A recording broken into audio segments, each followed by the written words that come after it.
les processions chiites partout dans le monde, Paris, Londres, New York, etc. Des phénomènes qu'on ne voyait pas avant et qui s'accumulent ces dernières années. Alors, certains y voient une manipulation de l'Iran, certains y voient une manipulation du Hezbollah ou que sais-je encore.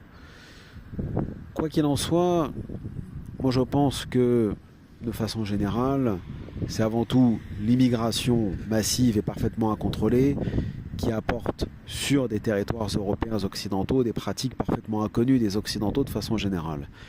Je ne fais pas ici, attention, une critique de l'immigration, mais c'est un fait inévitable. Alors, maintenant, qu'est-ce qu'il faut penser de ces pratiques?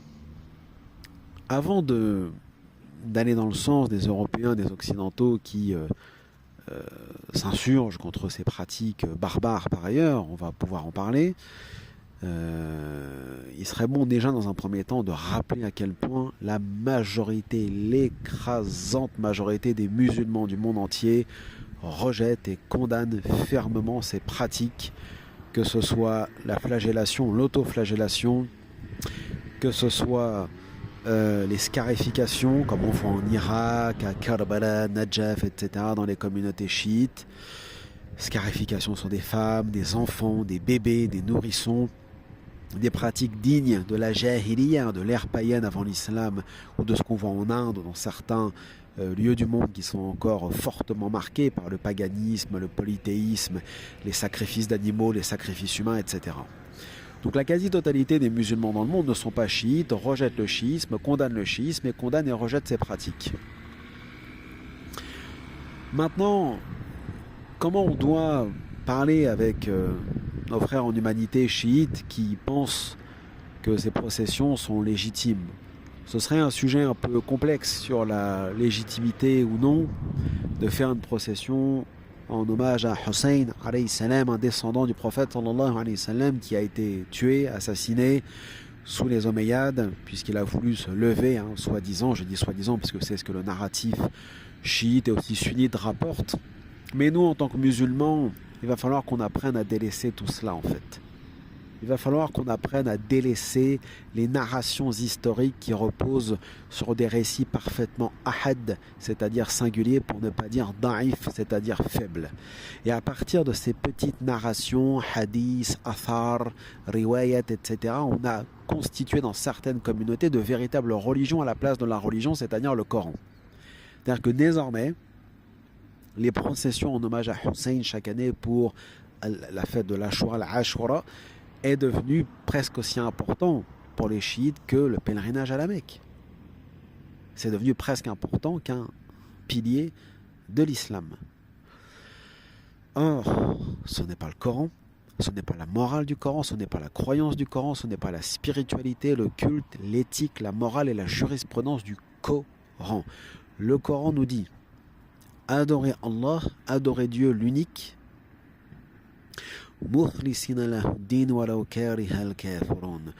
d'une manière pure, n'en déplaise aux idolâtres, aux négateurs.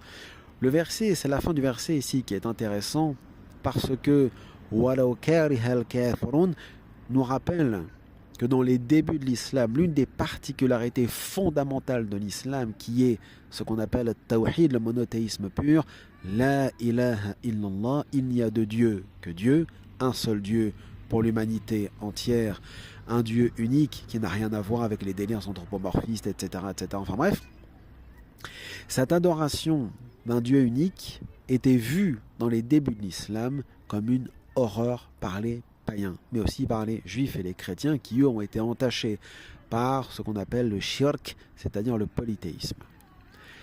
Kariha ici, karah, la répulsion, la haine, le rejet, voilà ce que ressentaient les païens au départ en voyant le prophète sallallahu alayhi wa sallam, le prophète Mohammed, prêcher cette unicité divine, cet amour de l'unique, du seul créateur de l'humanité, et rejeter donc tous les délires païens, tribalistes, racistes, racialistes, suprématistes que promeuvent le paganisme de façon générale et surtout le sectarisme. Parce qu'un tel a sa divinité, un tel a sa divinité, un tel a son groupe ethnique lié à telle ou telle divinité, un peu comme dans le judaïsme d'ailleurs. Il y a Yahvé pour les Hébreux, puis il y en a un. Bref, donc il faut dire à nos nos frères et nos sœurs chiites en humanité et en islam pour ceux qui ne sortent pas des fondements de l'islam, parce que certains chiites clairement sortent de l'islam, hein. Ceux qui considèrent que le Coran est falsifié, je suis désolé, tous les ulama de l'islam considèrent que le fait de considérer que le Coran a subi ce qu'on appelle une altération tahrif, c'est une apostasie. C'est quand même un fait indéniable. Pour autant, ne rentrons pas là-dedans. Il faut leur expliquer déjà d'une qu'abandonner toute cette idolâtrie qui nous écarte du tawhid, toutes ces pratiques quasi païennes, nous écarter des narrations, nous recentrer sur le Coran. Je dis pareil aux sunnites, aux wahhabites, aux tablirs, aux ikhwan, à tout le monde. Et surtout, nous écarter de ces pratiques où là, clairement, elles sont indéfendables. Ce sont des pratiques barbares. Le fait de frapper son corps, le fait de se scarifier, de se flageller, de s'auto-flageller, ce sont des pratiques qui relèvent de la jahiliya, des pratiques païennes d'avant l'islam. Et on ne peut pas accepter cela d'une façon ou d'une autre. Et c'est normal que les Européens, qui sont très rationalistes et cartésiens aujourd'hui, aient beaucoup de répulsion, non pas parce qu'ils sont païens, mais parce qu'ils sont devenus rationalistes, cartésiens, voltairiens, encore une fois, se choquent de ces pratiques religieuses, comme ils pourraient se choquer de certaines processions en Inde de païens qui se roulent dans les excréments et ainsi de suite. D'ailleurs, à Karbala en Irak, certains chiites se roulent dans la boue soi-disant sacrée de Karbala, etc. Comme ils peuvent se prosterner sur cette fameuse petit morceau de terre, cette turba, cette khumara en quelque sorte, soi-disant parce que c'était une pratique des 12 imams. Là, on se base sur des hadiths chiites et pas sur le Coran. Donc ces pratiques n'ont rien à voir avec l'islam. Là, pour le coup, on ne va pas faire exprès de faire du pas d'amalgame ou du si pas l'islam. Ce n'est pas l'islam, c'est évident. Ce n'est pas la morale du Coran. C'est contraire au Coran. Je dirais même plus, c'est haram, illicite. Par ailleurs, il est toujours étonnant de voir que depuis des dizaines d'années, des masses d'ayatollah, de marja', d'ayatollah, d'imams chiites rejettent et condamnent ces pratiques, mais rien n'en fait. Elles perdurent quand même. C'est ça aussi qui est étonnant. Mais enfin, restons-en ici.